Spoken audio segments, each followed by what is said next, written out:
States of America and to the republic for which it stands, one nation, under God, indivisible, with liberty and justice for all. Let's see, the notice requirement provided for in the open public meeting has been satisfied.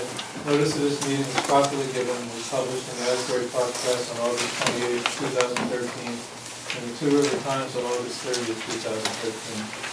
This notice is posted at the Township of Middletown Sewerage Authority Administration Building, Township of Middletown Municipal Building, and filed with the Township Clerk. Let's see, roll call. Mr. DeMarco? Yes.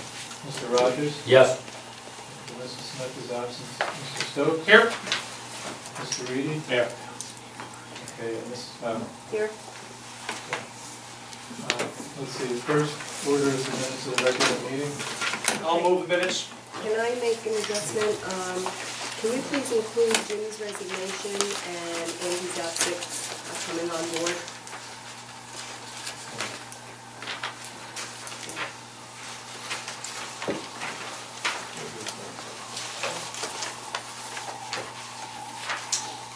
Motion on the floor. Okay, So, can I have a motion now? No, motion's on the floor, someone just has to second. Second. With the adjustment? Yeah, the matter, of course. And the second was Charlie. Mr. DeMarco? Yes. Mr. Rogers? Yes. Mr. Stokes? Yes. Mr. Reedy? Yes. Mrs. Fowler? 6-month order report by Bill Wilder. Okay, soon everybody has a copy of the report and we can go through it.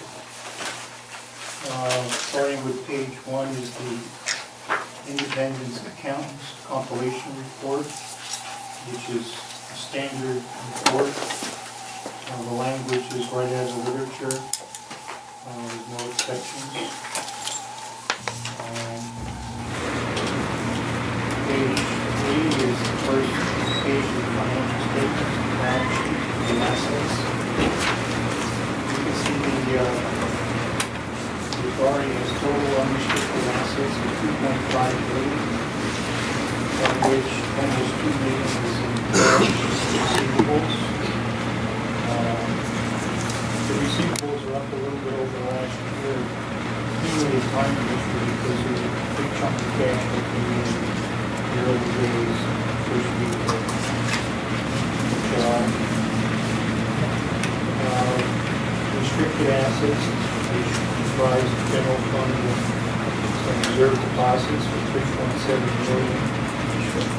So if you take the cash and unrestricted cash and accounts receivable, which is about $2 million, and 3.7 in restricted cash, the authority has cash assets of approximately $5.7 million, which is a healthy chunk of cash the authority reported.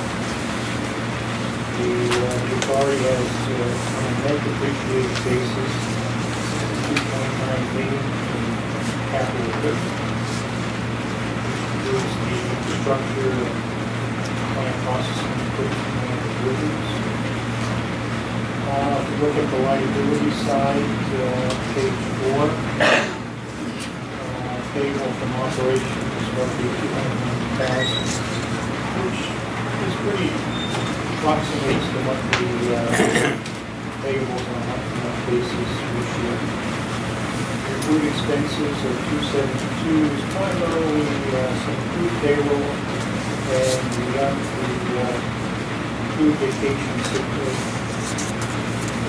And then we have the restricted assets, reserve depositors, and developers escrow reserve. Then we have the current portion of the bonds payable and the accrued interest, both the $671,000 and the $146,000 was paid on August 1st. So, and then the long-term liabilities is the long-term portion of the bonds payable, which will see some amortization of that. And then the unfunded post-retirement medical benefits is the same number as December 31st, because we're only required to make that calculation annually, which will be done on December 31st.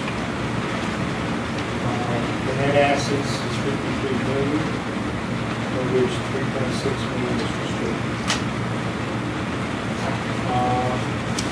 Page 5, statement of revenue expenses and change in net assets. We've already had user charges, sewer rents, and charges to Highlands Regional Sewerage Authority of $4.3 million. Connection fees of $121,000, and some miscellaneous revenues of $31,000, for a total of $4.5 million. The operating expenses, I think it's best to look at those. You turn to page 20. On page 20 and 21, the extreme left-hand column, budget revenue, that's the budget numbers, and on the right-hand side is the actual. You can see that the sewer rental income is a little bit down compared to the budget. I think cycle 5, which is the commercial, the water, sewer, the water, which is based upon water usage, that has been running, even at year end, and now is running a little bit low, just not as much water usage. And I did talk to Ray about it, he said, that even the majority of urban water is kind of down from water usage. So I think most of that revenue is in cycle 5. You look at the operating expenses, total salaries, the actual were 1.2 and the budget is 2.5, almost 50%. Going down some of the administrative expenses, I think most of them are in line.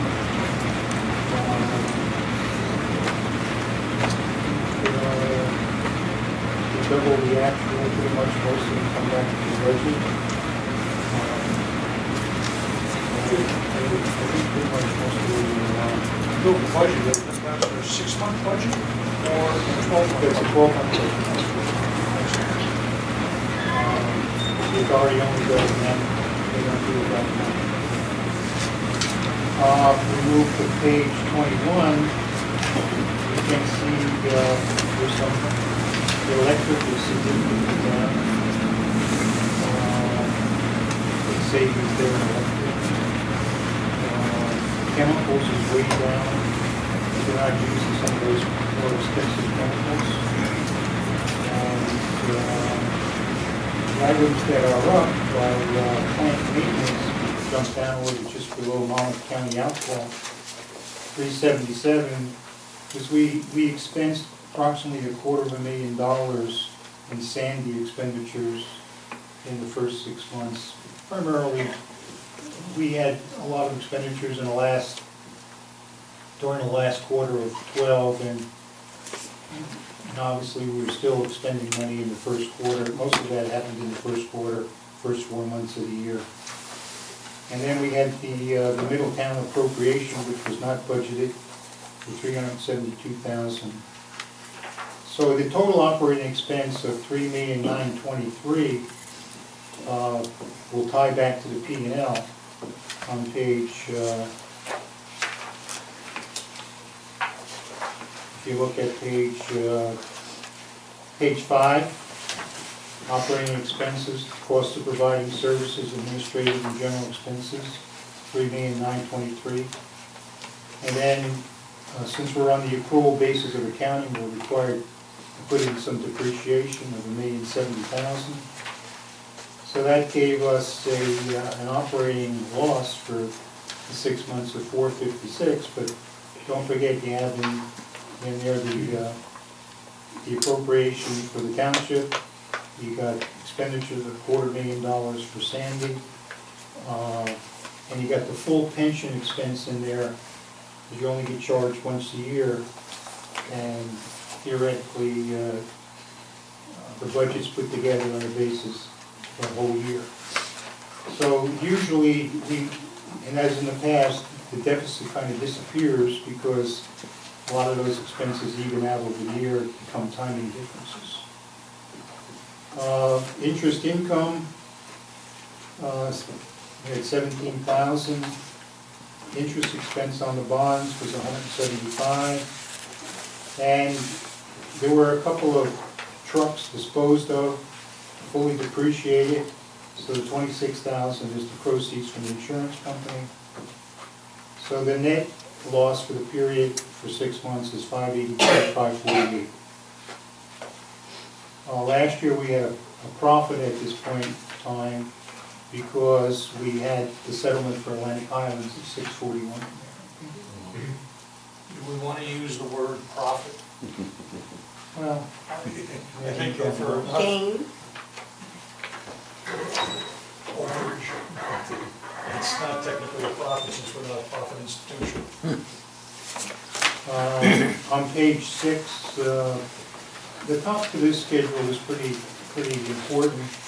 You can see on a cash basis, cash received from user charges and other services was 4.5 million of actual cash received.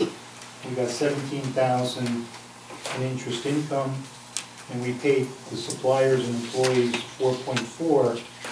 So for 6 months, we had a positive cash inflow of 158,000, and we paid out some money for capital expenditures, and we paid some bond principal of 107.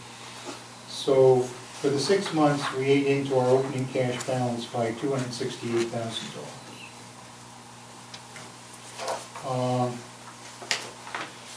Page 7 is just some supplemental information required by GAAP. Page 8 is some standard footnotes that are required to explain how the financials are put together. That goes on through 13. On page 13, we have a little breakdown of property and equipment and the accumulated depreciation. On page 14, we have an analysis of the debt and broken down between current and long term. And on page 15, we have the amortization of the debt by year, showing the principal and the interest by year and the total debt service. And starting on page 16, we have some descriptive analysis of the post-retirement medical benefits, which is almost verbatim from December. There's been no change in that liability because, as I said before, we only calculated it at the end of the year.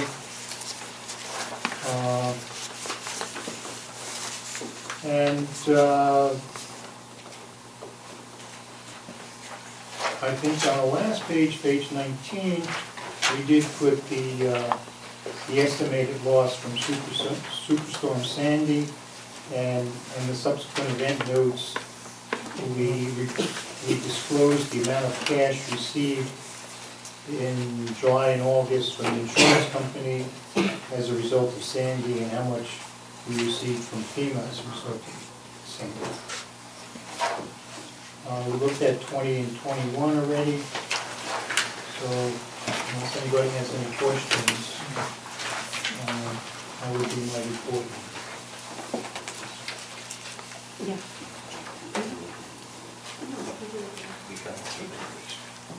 Bill, I have a question, and I'm wondering if the rest of the board maybe agrees with this.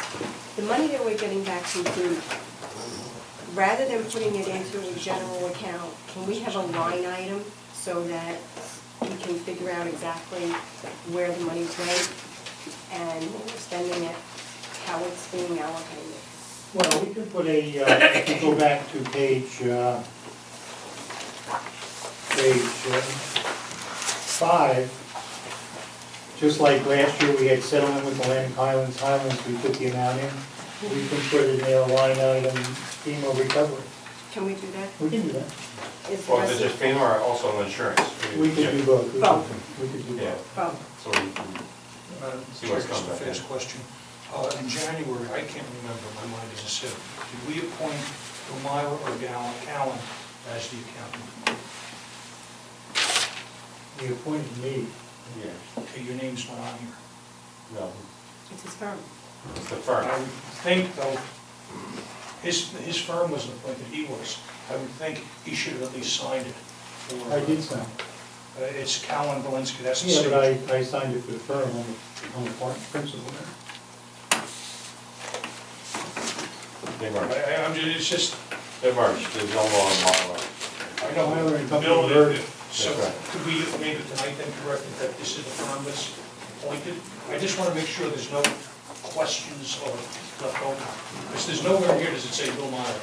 That was my impression we appointed Bill. Where's the signature? It's on page 1, page 2. Page 2. It may be stupid, but it's just, I like to dot the i's and cross t's once in a while. I mean, I did sign this before. Yeah, no, I'm, Would you feel more comfortable if next to Cowan, he put We his... can Bill Meyer, exactly. Bill Myler's name, that's fine. That's fine, as long as his name shows up on there. Okay, Well, Maybe we but- should, But now on, I mean, Well, our when we, business is with the firm. right, Bill Myler is the principal in the firm, so maybe we and should he's appoint this doing firm. ours. but when we signed the engagement letter, it was Cowan. Yeah. Okay, but I'm going with the appointment actually. All right. I just wanted to dot i's, cross t's. okay, so Bill, are you okay with putting your name next to it? Are you okay with that? Yeah, I'm fine with that. Okay, and is everyone in agreement? Okay. I have another item I wanted to bring up for discussion.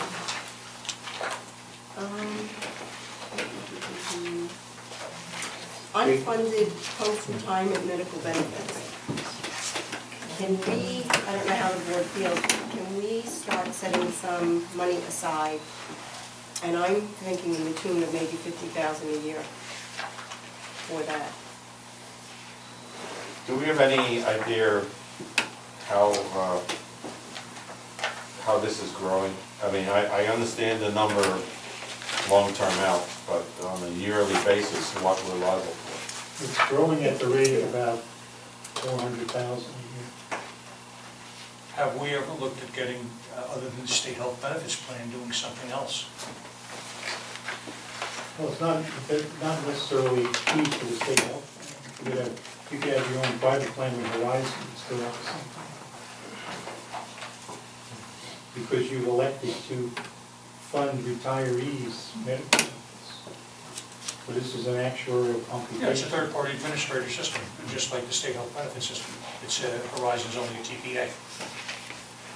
But maybe could we get a better deal somewhere else? Have we ever looked at this? When was the last time we looked at this?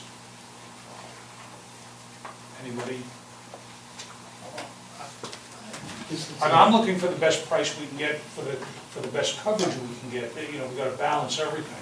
You know, you don't wanna have to send people to Oshkosh to get a doctor's visit. Okay, I would think you'd have to go out and get some quotes. The authority would have to. I would think that should be a responsibility of this. if we're doing it with the JIF, aren't we getting the absolute best deal with the JIF? I mean, because we're going in as a group rather than just Tumsa by itself. So Well, I don't, does the JIF provide a state health benefits plan? Excuse me, I don't think fortunately, we have our insurance risk Yeah. advisor, Mrs. Right Rare here. No, your health plan is not included in your JIF not coverage. included. And there is an open market for it. It's just a matter of going out into the open market and asking for proposals to match the benefits that you have. How many employees are covered under your health plan? 33, How many? 33. Because it's such a small plan, you may not be that competitive, but it really doesn't cost anything to go out and do that. So if you wanted to do that, you can Well, these other control the plan. Township. The only thing we require is a census of your employees, their ages, their family makeup, husband, wife, single, and family, and it's a state health benefit, so that document is easy to come by, the plan documents are easy to come by. We have an aged staff, pretty much. The township has they're self-insured, Yes. They're with, I think they're with a company called Qualcare. Qualcare, but because of the composition of our staff here, we kind of looked at it and didn't think that it would. Again, as long as it makes sense to stay where we are, it's fine. Okay, but- To make sense, we need to see what are the alternatives. Okay, but we did look at it, so, but if you want it formalized, we can certainly do that. Well, we can see let's see what it doesn't cost us anything to find out what's out there. And it may be very well, it's better to stay with the state health benefit system because it's such a huge, Oh, did I say GIF? I meant the state, I'm sorry. the GIF is not Just- our health insurance. Not in the health. Yeah, sorry, I meant. The benefit to the state health benefits plan is that in the beginning of the year, you have a fixed cost. Now, of course, that, on a yearly basis, that cost can go up, usually. It never goes down, but it does go up depending on 3%, 5%, 10%, whatever, it may go up and down. But at that point, for that year, it's always a fixed cost. What the commission was talking about before, a third-party administered plan, that can fluctuate throughout the year. But depending on what your claims look like, sometimes if you don't have a lot of, if your employee's not using the plan a lot, it may be wise to look at a self-insured, third-party administered plan, depending on the utilization. Okay. Oh, I did check, so, but we will formalize it. All right, so getting back to my initial thought, what is everyone's thoughts on setting aside $50,000 at least to start this year? I know we don't know what we're getting back from FEMA yet, and there's a lot of questions out there. So if we could at least set aside some money, it's a start. And this is some money for health insurance, the future health insurance? With the unfunded, It should be funded. Unfunded health insurance. Unfunded health insurance, not pension. unfunded flood insurance that we don't No, have. unfunded retirement. post-retirement, Post-retirement. post-retirement medical benefits. It's health benefits for retirees, yeah. Mhm. And So- which of course is, Medicare is involved with it, so you're involved with roughly 20% or what other coverages that Medicare does not provide, but that you do under the state health benefit retirement program. It's accruing at roughly $400,000 a year, because there's a $9 million unfunded liability, which we're amortizing over 30 years. What would you recommend? I would recommend. 2 million, I- but Yeah. I would recommend that you start funding something. How much? What would you recommend? That's legitimate, that's fair, Well- we should be doing. I think 50,000 is a good start, but I think you should do some cash flow analysis to see what your future cash projections are like as well. Yeah, and I think until we get numbers back, that we know where we're going to be, I think, sure, I'd love to say 500,000, but I don't think that's realistic. When I talked to Ray the other day, he said his total $3 million cash reserve is almost accounted for. Now, that's not taking into consideration the FEMA money that you're gonna get back, okay? Well, we got $59,000 back out of $800,000. Yeah, that's hopeful, and that's why I'm thinking we should at least do something, and I think 50,000 in my mind. 50,000 is a start, but it may have to go up to 100 to 250 if you want to do it honestly. But if you want to get at least the door open where you're starting to do the right thing. We gotta get in the direction we You have got to to go. start, and I think he's right, we do need a cash flow analysis of the whole situation. Because remember, what this is leading to, are you getting in enough revenues? And remember, you're going to be losing some revenues because of Sandy. Are you getting in enough revenues, and are we interested in even looking at raising rates? Because that's what's going to have to come if we're going to have to put in $500,000 a year into this thing to fund the future. Well, I mean, between this annual provision and the township appropriation, it's close to $750,000, okay? Of which $350 is real cash going out the door, and the other $400 is a non-cash item. But eventually, down the road, you're paying out now roughly $135,000 hard cash to fund maybe 15 retirees. Maybe just 15 retirees. Well, paying $135,000 a year as the retiree list is larger, as the sort of growth. And that, it's, now, all those retirees on Medicare?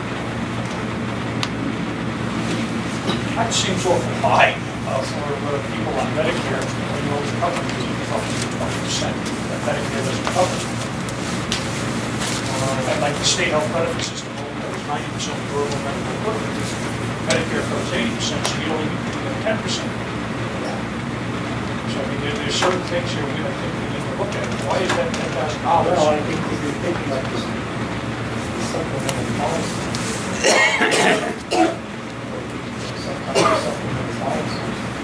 Would it be cheaper to buy a supplemental policy? I think you have a very, these people are getting the exact same benefit, I believe, that administrative or a plan person is getting. You're not getting something like someone on AARP. The benefit is significant. Plus the dental. Wait, time out. They're getting dental in retirement? There's no way in hell they're getting dental. No, excuse my language, no. There's no, eyeglass and dental stop when they retire. But if it's costing us $10,000 per retiree to provide coverage, basically what's supplemental coverage.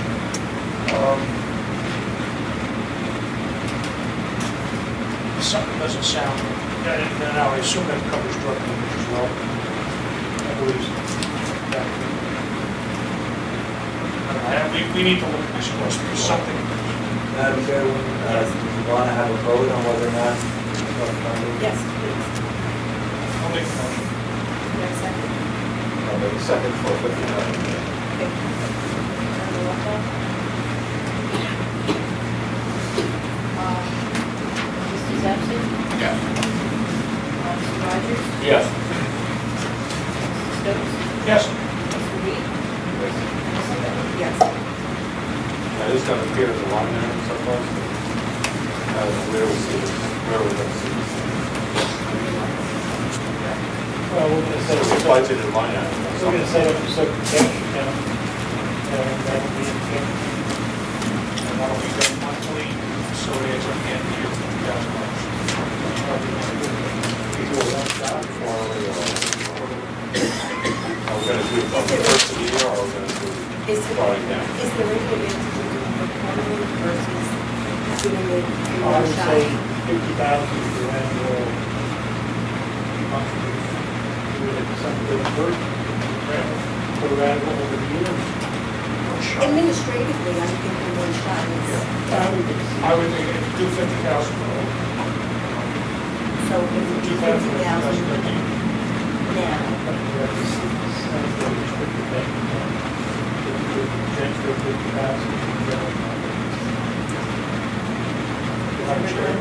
just, if we want to have an increase that, plus. well, We have to look at well, I think everything is on the table.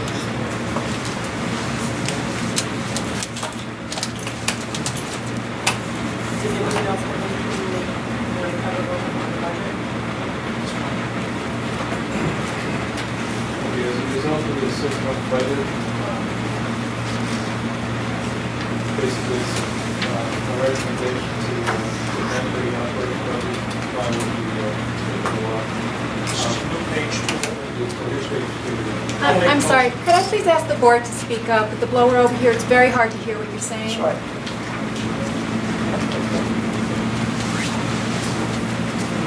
Okay, basically, we submitted the entire budget to the local service office at the 6-month mark. We're allowed to move some funds between line items. And this is basically addressing some line items that were under funded. And one item that was over. The discussion is engineering, increase engineering line item from 20,000 to 42,000. Training from 5,000 to 8,000. Gas is natural gas. It's 40,000 up to 50,000. Vehicular maintenance, and sludge disposal testing, reducing that from 575 to 512. Basically, if you have any questions, the engineering is basically being moved because of the FEMA work that was done, plus that I relied on the the training was just a few larger training items that gas is natural gas. Basically, it's actually been 50,000 each year. This year it was reduced to 40, and it looks like it's coming into 50 again.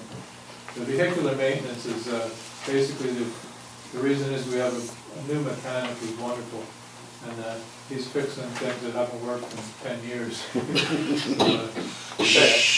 Basically, letting him. On that item, is this something we could expect to continue next year, or this is just a bubble in the? It's a bubble, basically fixing things that hadn't worked, but. So next year, we're gonna anticipate that it will not be $40,000, No, it'll be but something, I'd probably keep it. average out someplace. Yeah, he's very good. Let's see, this is in the form of a resolution. Yeah, Madam Chair, I need a motion. May I have a second, please? Second.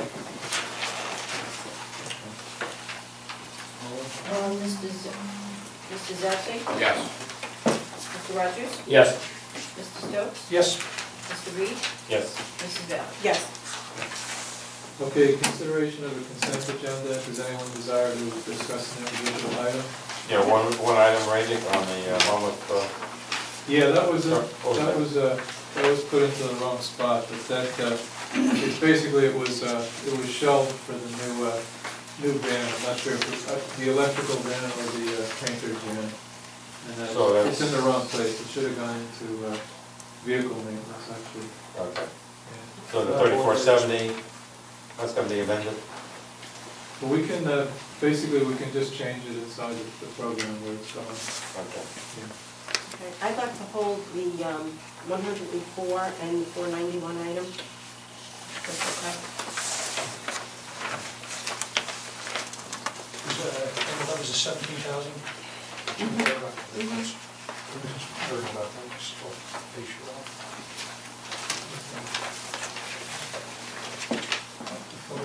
I'll make the motion. Can I have a second, please? Second. Mr. Zapsik? Yes. Mr. Rogers? Yes. Mr. Stokes? Yes. Mr. Reed? Yes. Mrs. Bell? Yes. Okay, next is the engineer's report. Okay, the Hurricane Sandy support services, we're inputting the invoices that we received from, the invoices that we received from the authority. Colin's been working on that, and should have most of the stuff finished up in the next couple of days. But what has come in so far? Is this the invoice, John, is this the invoicing, matching up, or? This is council check, applying all the council checks. And putting it together and submitting it all? Yeah. Okay. When do we think this is gonna be completed? It's ongoing. Yeah, the bulk of it actually is collected. And what we're waiting for now is that some of the things are still ongoing, so as they're coming in, we're copying them and getting them into Mazur's hands. It's a pretty good package that came, and that should be finished up this, like I said, probably by tomorrow, Wednesday at the latest, and then submitted. Okay. And then who tracks it? I think it's tracked online. Yeah, it's all tracked online. Who's gonna be doing that? Mazur or? Mazur, yeah.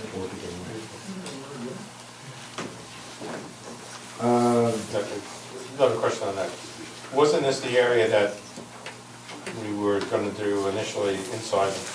I was, yeah. And it was basically something that was packageable, so I just took it and gave it to Mazur and said, you do it. Yeah, and Tom from my office sat there with the training with, the FEMA command, got through that, and it's set up. I think it's better having the responsibility with one person than just get the thing done, get it done. It doesn't, once you get into a routine, it doesn't take that long. The emergency repair project at Deepdale, additional requirements have been discussed, the site visit, and minimize the efforts. Caruso contractor remains performed additional work required by the DEP. Had to bring in some additional equipment. I think we had an extra on that of a couple $1,000. It looks like we're drawing to a conclusion on that, hopefully with the DEP on the permitting issue. Digester cogen project's on hold, as we discussed, but there is a training session on Thursday with regard, not a real training, it's a seminar on this. We've also had inquiries by the state, by the BPU, as to whether or not the cogen project is capable of handling providing the energy necessary during another event, storm event. I responded today and indicated to them that yes, and in fact it's being redesigned or would be redesigned to mitigate any damages, potential damages, or eliminate any potential damages. So that'll be part of this study on the generator and the cogen project and the electrical. So that's, they must be inquiring because of their interest in possible funding of this, and we'll see how we get on it. The force main, the Atlantic Collins force main project, that was put in service, as I indicated last meeting, I think, on the 19th of August. We have had discussions with them relative to the SCADA system and the operations of that system. So I think we're in pretty good shape with that. I think there were some punch list items relative to the manhole tie-ins. The tests went well. I think everything is going to a conclusion with regard to that. Area crossings, we've got a proposal in for the design permitting, and actually the construction admin and inspection services we did not include because we won't know what has to be done there until the project is bid. So we'll take it up to the bidding point, and as I indicated last time, we'll have alternatives. We'll bid it with the 3 projects and have 2 of them as alternatives based on priorities. And depending upon how they come in, either award all 3 or one to 3. At which time we can then determine how much inspections will be necessary. Thank you. Main Street repair, replacement, this, as we indicated, over the last 6, 8, 9 months, that this is on hold because of higher priority items. Pump stations, the final report's been submitted with regard to the pump station emergency evaluation, likewise the flooding. We submitted or have submitted those.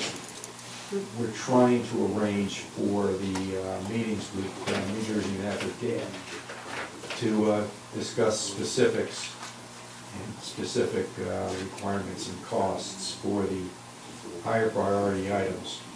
It's been difficult getting them to respond, but I think we know generally what direction we're going. With regard to the Emery Drive pump station, that's the key factor here is getting them on board with that so that we can determine the cost ahead of time and whether or not that work will be made part of the contract.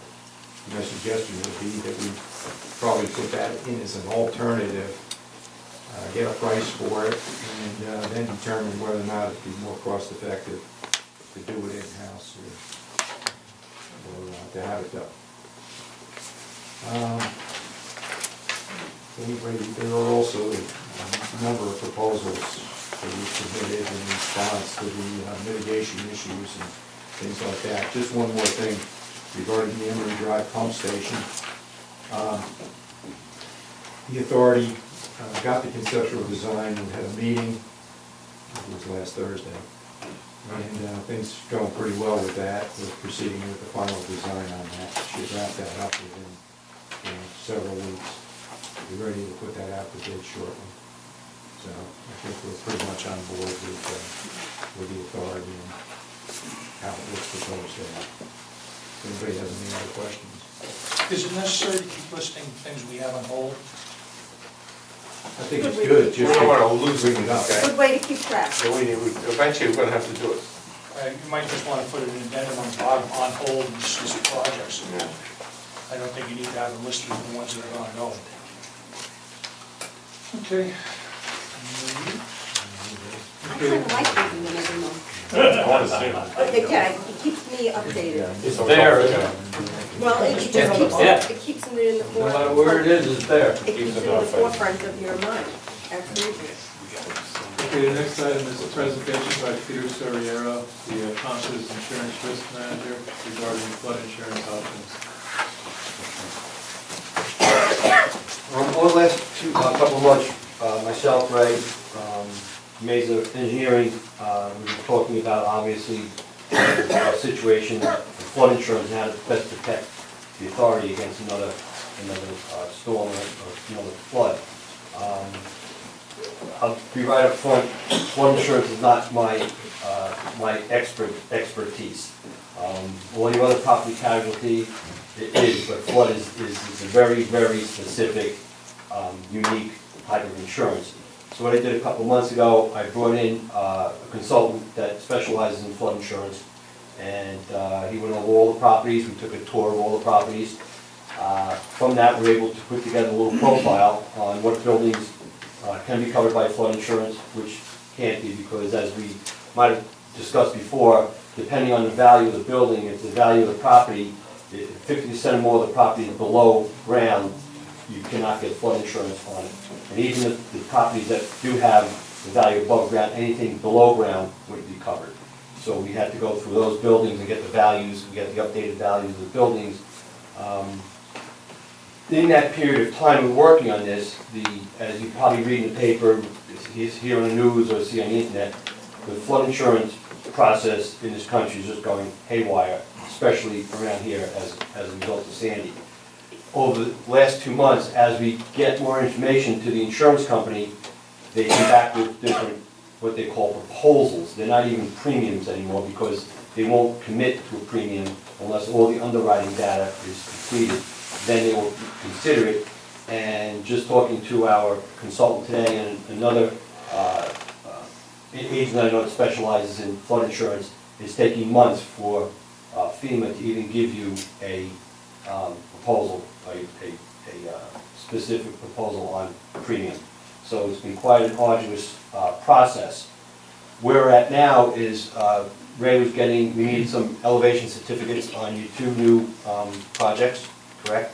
As we find out today, they're looking for, we just found out that they want elevation certificates on 2 other buildings. So we kind of have to start from scratch on those. No, it's covered. On those 2 that I just gave you. We did every building.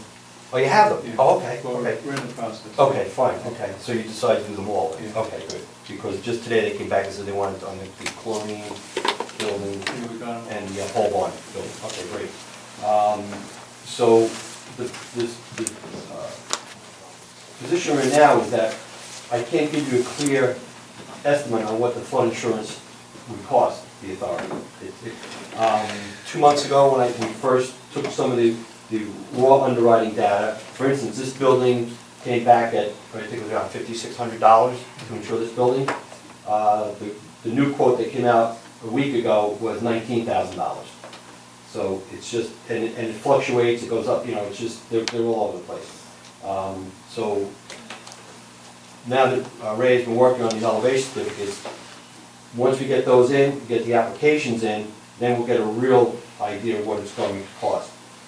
One of the other things that we talked about when we met with our flood insurance people is that Ray and Mays were working on the mitigation projects, which are very, very important, because I know Ray, one of the things he asked me to address is, if you don't buy the flood insurance, what happens if you get hit with another flood? And that's everybody's concern, because FEMA has the one bite of the apple philosophy. It's not that, again, not that cut and dry, because anytime you deal with FEMA, nothing is cut and dry. They did make some recommendations on some mitigation projects, and what FEMA would do, that if you carry out those mitigation projects to their liking, then it's possible that if there was another flood and you received some damage, they would pay you for that damage because you did take their recommendations for mitigation. FEMA will pay for a portion of those mitigation projects. There's two programs, 404 and 406. The 404 project is any property that's been damaged and you can mitigate future damage on that property, FEMA will pay for that. The other part of the 406 mitigation program is that property that has been damaged, but either FEMA or our staff see something, says, you know, if we had a bigger berm or if we had a bigger wall, we could prevent any future damage, even though that area was not damaged.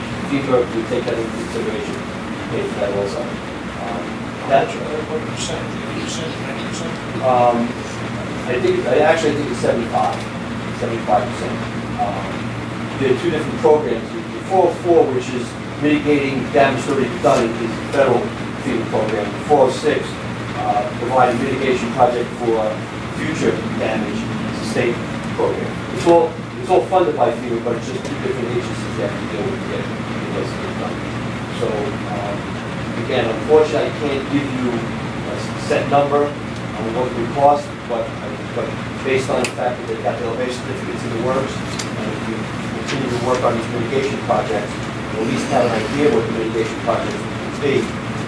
Hopefully, by maybe the next meeting, we can have some sound numbers for you. And then the other problem is that they're having, and a lot of the agents are having, is a few years ago, an agent that wrote flood insurance who actually signed a policy, and found they gave them a check for in case of government, and authority to bind. Now the process takes anywhere from 60 to 90 days to actually make the coverage. They have to submit the application, they go back and forth to underwriting, then they will tell you whether they want to bind your coverage or not. So it's been a long, drawn out process.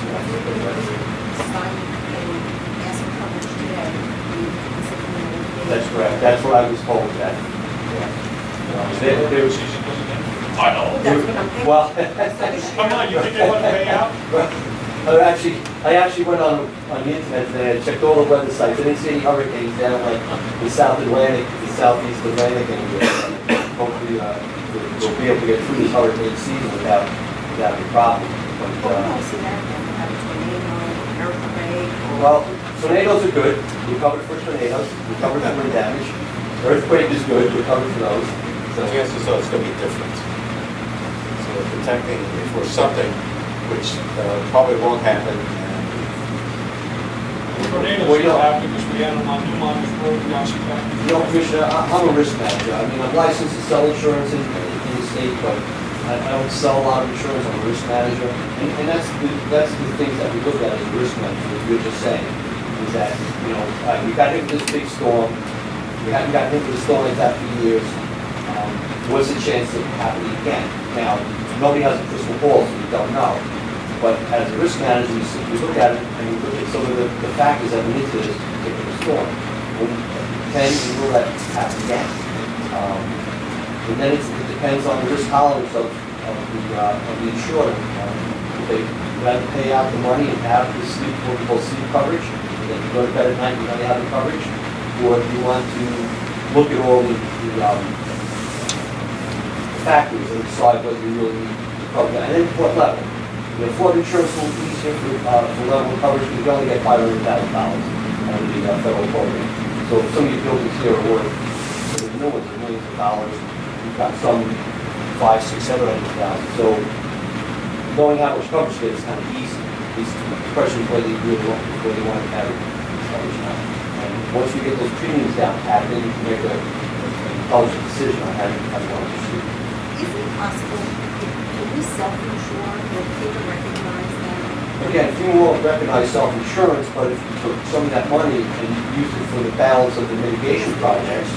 So if people are saying, okay, just take a number out of the air, it's always a question of $100,000 to insure the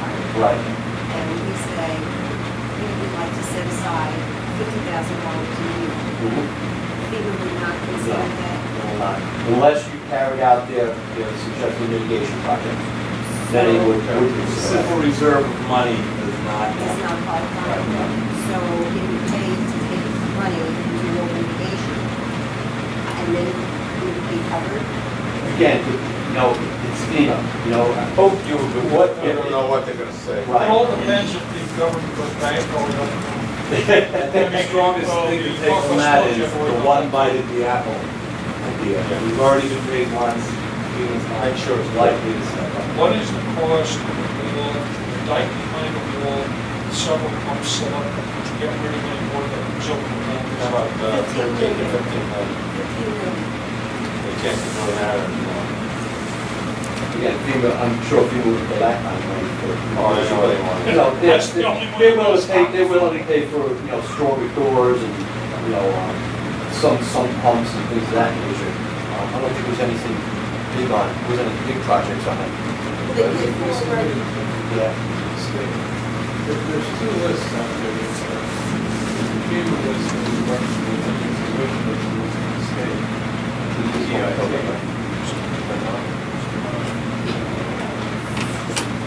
That was it? Oh, hold on. the wish list that went to the state, that included the diet, I'm sure they're looking at it. And you have to remember, when you buy insurance, it's FEMA that's paying out the claim. So, sometimes they look at it and say, well, if you're gonna get hit, we're gonna pay it out anyway.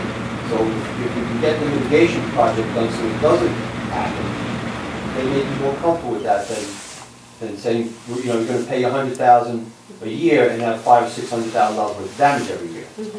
So, it's, Sarah, one question. Am I under the correct understanding that each building is its own entity That's for correct. purposes for that's insurance? correct, yes. With its own deductible. That's correct, that's correct. We had that discussion with the flood insurance people a couple months ago, and actually last year we had the same conversation. Each building has to be insured separately. Separately, it's its own distinct thing. Matter of fact, there's a lawsuit actually going on in New Jersey somewhere. I just read in one of my insurance blogs or whatever, I'm sorry, it was an insurance agent that actually wrote two buildings on the same property under one policy. And when the guy got hit with the flood, he was only able to collect on one building, and he actually suspended the agent's license for doing that. So that's a good question, because people do ask that. You would think it's one property, but they go building by building. There's no such thing as flood umbrella coverage. No, not as in like your JIF coverage. JIF coverage is umbrella, Right. where the flood insurance is not. Do they consider generators mitigation?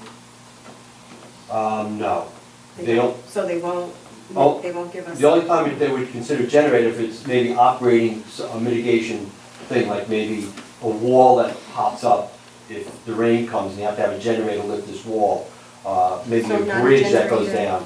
Not No. a generator to run our pumps? The only thing that they reimburse you for, if you were getting reimbursed from FEMA for a generator, would be the fuel that you use. So if you have to run the plant for a week on a generator and keep pumping diesel fuel in it, they would reimburse you for that, if you were in a reimbursable state like FEMA. You got it, yeah. They don't pay for the generator, but pay for the fuel. And All right. nothing below ground level is insurable. Well, you gotta be careful when you say ground level, because ground level could be 20 feet in the air. Well, You're talking about the floodplain. floodplain, Right, yes. Nothing below that BFE, That's correct, nothing below the BFE is insurable. that's correct. Well, that means pretty well every one of our buildings. For Because the every building is below that level. Right, again, except like this building here. This building is below level. Below the BFE. Damn tootin' is. Yeah, but here's the difference. You would pay a premium based on that. On some of your pumps and things that are actually underground, they wouldn't be covered at all. So it's the second and third level. Right, it would be like if you had flood insurance in your home, Yeah. your basement wouldn't be covered, like things in your basement wouldn't be covered, except. But that's where all the damage is gonna be. Right. This is So really the board has to sensitive. consider that it's self-insuring portions of these buildings, isn't it what? Mm-hmm. Well, it sounds like that's the only viable thing to do. Right, And protect yourself up front and Yeah. hang in. Well, the ironic part is too, that even if you mitigate with barriers that prevent it from going, that are up to that elevation, and the flood occurs and goes above what that elevation Yeah. was, you're not covered. So, So if we go, say, 10 feet, and we actually have flood at 11 feet, we're not covered? yeah, We're not covered. well, again, you know, in what the Commissioner was saying before, like, what's the chances of getting that 11-foot surge? Because remember, to do real damage, it has to be constantly coming over that, if you create that 10-foot wall, constantly coming over that wall and creating that surge that we got right now. Well, what's unique of this here, unlike the Midwest or West, is that we're looking at a 3 to 4 hour window. And it gotta be coincident with the tide. If we had this last storm where it was low tide, or the tide was Right. pretty well out, we would have been dry as we Right. would be. Yeah, but if we had rain with it, Yeah, if we the would rain, No, no, we would have been- rain will still be dry. We can handle Rain doesn't bother us. Rain would be handled pretty well, it's that surge that's difficult. Yeah. if the one rain big was roll. south of here with the storm. The rain It was wouldn't bother us really at all. very It little just rain, rolled off. the sand. Yeah. What was the actual height of the storm surge that hit here? 9 feet. 9 feet. 9 feet is what, That's the official? that's what the weather bureau is using. Yeah. Madam Chairman, would the board like to entertain a motion to start a fund for self-insurance for this? I'm definitely in favor of that. Would it be And better I'm- instead of self-insurance, put that all towards mitigation to prevent the damage in the first place? We are have to doing go to mitigation We are first. doing mitigation. We gotta do that. And of course, I guess the mitigation, of course, depending on whether we come out of capital account or in capital expenditures, there's major project. The mitigation then would be both FEMA and Township. Doesn't FEMA give you some money for mitigation? I'm sorry? Yes. Yeah. 75%. Yeah, yeah. There's two different mitigation programs. Right. Did I explain it correctly? Yeah, Okay. damage and undamaged. Right. Mitigation is critical, that's number one. Yeah. on the agenda. But we're- Okay, but you're talking about a separate item for self-insuring flood damage. My question is, if we're spending money on mitigation, how much money do we have We to don't put have- into, where is this cash coming from? It's coming from our account. we don't have Cash that. do we have Our available? capital. We need to put the money into the mitigation end of it and finish that up, and then Yeah, we'll then we'll have, say, before we go into, leftover for it. we need to see how much money we'll have left after we do the mitigation. Then I would entertain. Then we can entertain, Let's get the mitigation Okay. up front. Let's get that done. we gotta get Money the has to work go done. back. It's as simple as that. Okay, we're good. Thank you. Thank you. As soon as the mitigation work is done, then we can look at our funding levels. That project's done.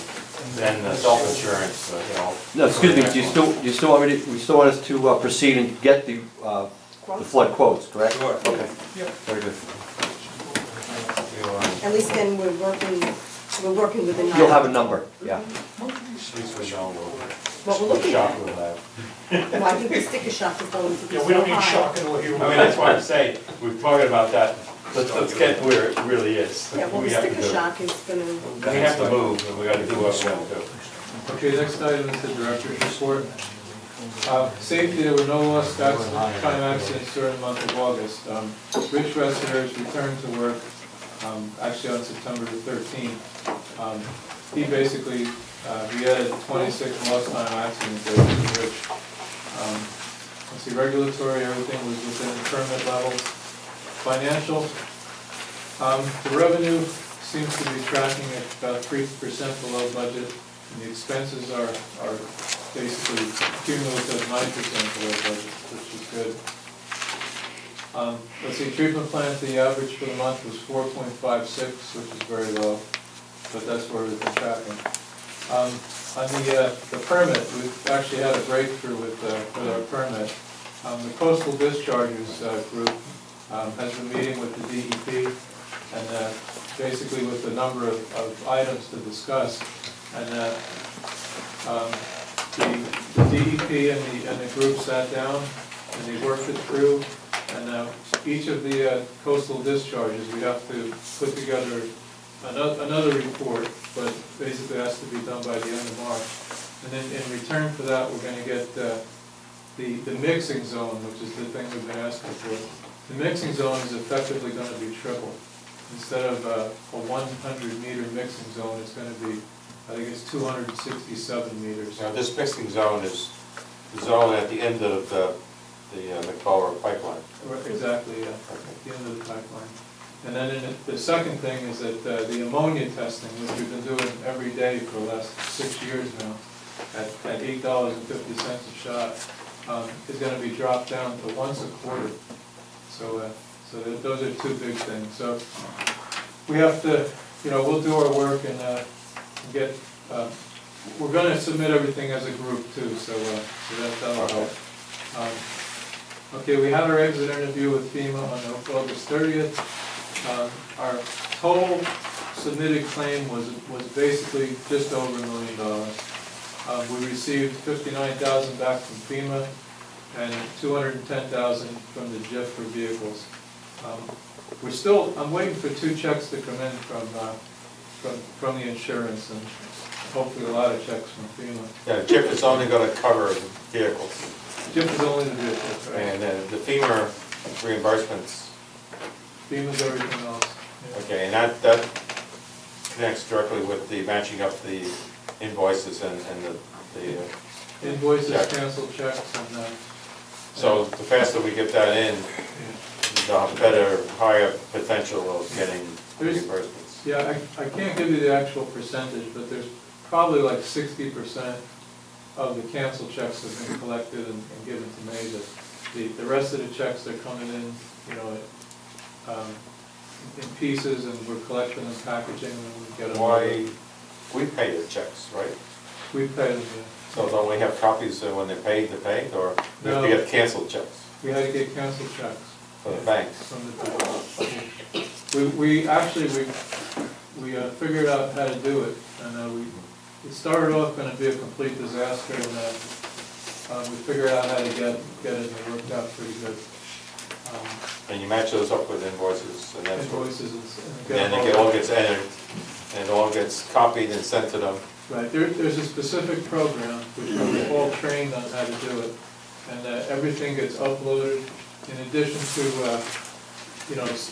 a copy of our purchasing procedure and sign off that we were within the guidelines of the purchasing procedure, and I think a few other pieces of paper that goes in for consideration. We're still dumping paper. Yeah. Wow. Okay. The priority list for all the projects facing us, we'll discuss in a few minutes. Our computer, basically putting in a new backup, computer backup system, because our amount of data kind of exploded, so we're up into the terabytes now. Collection system, we had 30 calls for the month, 6 required attention. Collecting the GPS points in Basin 6 and 8, we're pretty much consider it complete, and we'll basically open that up and give it a good look at soon, I hope. We've done 5 dig-ups with Rock Solid. I think we may have a 6th one lined up now. Let's see, in addition to our one mechanic who basically is back at work, we do have a second guy out. And, he just went out, he had his operation on August 6th. There was, let's see, no new subdivisions in August, one collection fee accepted. External contacts, Brian went to a pre-construction meeting over in McCullough, repairing their retention ponds after Hurricane Sandy. What else are they doing? What else do they do, or are they? What else are they gonna do? We mean repair them? Well, they were out 5 days Yeah. when they get going. What are they gonna do about that? Well, that's. We were out 15 hours, Yeah, and they would just pump yeah. fluid out in the buildings. Well, we sent them a letter after Irene. Yeah, but it seems like nothing's happened. Well, nothing has happened. Yeah, Should we I mean, send them another they're, letter? we're dependent on them, we're paying them. yeah. somehow I get the impression it's going out into oblivion.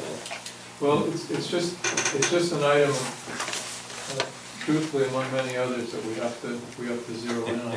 I believe that authority is appointed by the county freeholders, We understand that, yes. so maybe the next letter should be to the county. County freeholders?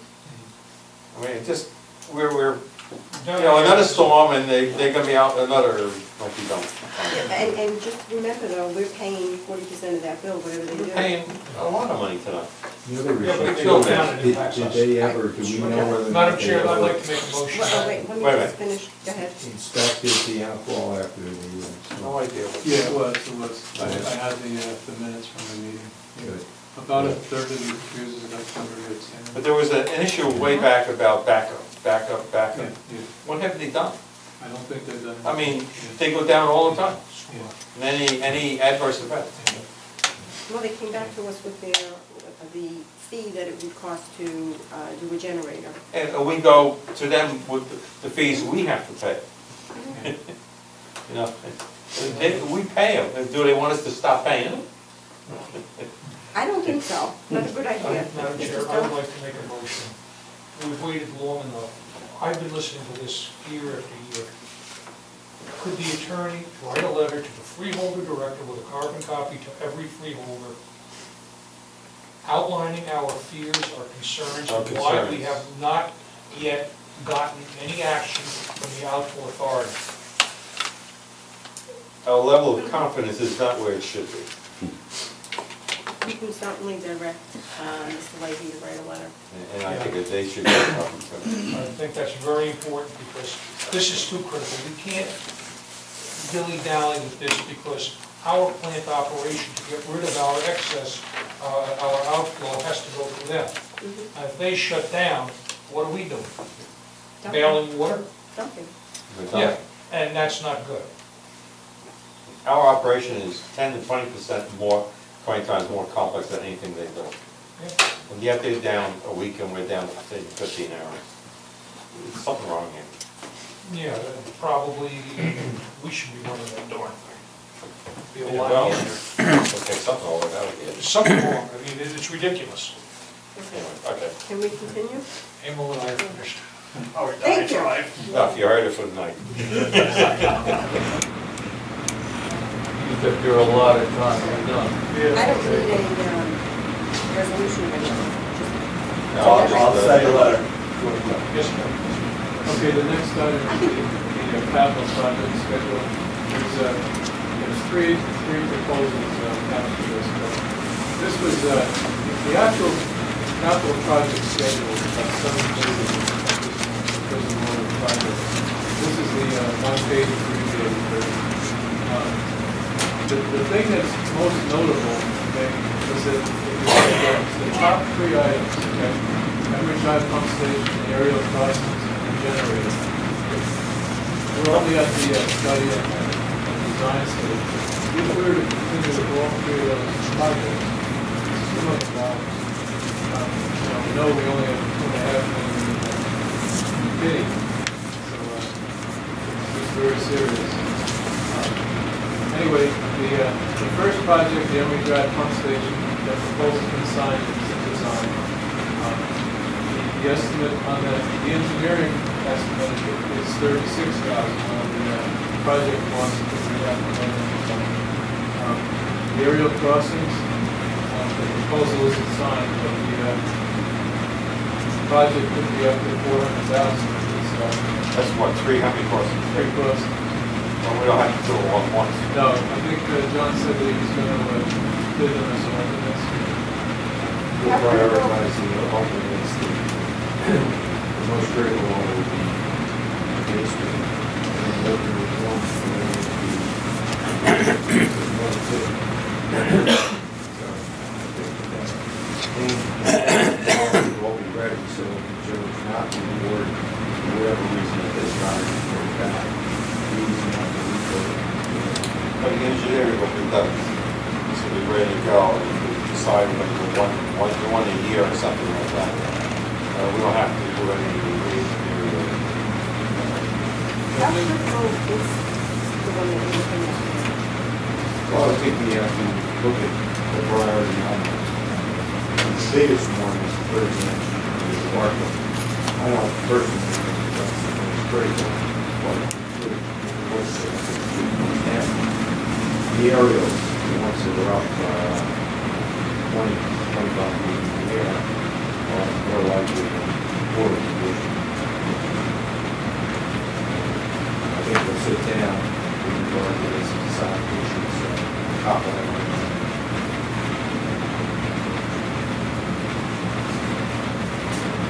And then the generator building, which encompasses the generator, the transformer, power distribution, and fuel plant. Basically, what's being recommended here is to do a study. I thought we started talking about it, I think we had a cost estimate on the sky or whatever. And I thought maybe this is an opportunity to merge this one with the program. And because that's essentially this whole same thing. And instead of building two buildings, we have one or one pad and we could merge the two back. We're going to see where your costs would be with eliminating these individual containers. Going in the building, in the electrical department, the electrical operator, we discussed previously, the modular building. Wouldn't mitigation cover 75% of the unit? Yeah. There's no damage. The only, see, that doesn't have price. No damage. But under the, other mitigation program is a possibility. That's right, we had something like that, and we can put it together, and then, bootstrap each other. Well, We're gonna have to, the questions that come up with EPO, this clean energy group, as we get together now on a monthly basis. So they're much more active together with the EIT program, might be additional funding available. In fact, the questions that come up with mitigation. we'd like to let them know that we exist, and this is what we'd like to do, and this is why we really need to do it this way. They know we exist, Well, I don't sit know out about there that. and they see how long, you can't push it too far. We go on the Grant list. money? Is there any grant money available? Well, That's what we have. We have those that are Yeah, really but low. that would- yeah, but in addition, Well, you never know. And I think it's important that we submit the letter of intent, which is no commitment, so it's due first week in October, and include all these projects together. And then if we get, there's possibility we may get money. I'm talking about grant. grant money. Yeah, we need to see this, It's also a program that the state has over Excellent. period, so it becomes a possibility of being much more. We can get the work done now and pay it back over a 4-year period, which litigation projects are like that. We don't want to go in there and do 75-80%. What good does it do unless the whole thing's done? It's like building a berm, the dunes down at the beach and the berms. You got one. One hole, it's all you need. Right. Actually, I guess the question is basically to allow me to sign these proposals. So the aerial crossings proposal is $69,000 for the engineering work. Let me just explain that too. When I went back and I looked at this, I really thought the design itself is going to be much less expensive than that. The big issue has to do with the survey required for the DEP on these issues. You got to do the as-built conditions, and then you can't go in there and, these are through wetland or transition areas. And it becomes a situation there that we're surveying each one of these sites, and the survey of these crossings is somewhat complex. And likewise, with regard to the permitting issues and things like that, that's why the cost is higher than when I first looked at it, and when I went back, I had to dig out the information we'd gotten before. Maybe someplace that they give you some, I call it grace, for these kinds of projects, the DEP?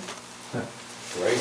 That's what we thought. Remember, we went in there on the emergency basis, and we were gonna go in there, and then we were gonna file, a permit after the fact. Well, filing the permit after the fact, they really made it very difficult, because anything that was outside of the area where you said you were gonna go, and once you get in there, it becomes a situation where it's not clear cut. Where they have to go in there and do additional, with the stream crossing, and, issues happen with regard to that, so. I think we got past that with this one, but I'm not real optimistic of it being, I've heard it before, when they expedite approvals, or permits, sometimes they're expediting approvals, so it could take 9 months or a year. Regardless of the fact that the crossings may be done sequentially, the time in between is obviously cheaper to get all the permitting and surveying done in one fell swoop on all three. Yeah, I think you're better off doing the engineering design in one shot, you bid it together, Right. and then if you can award it, it may be a situation, you're gonna put that in here, I would think, into the EIT letter of intent.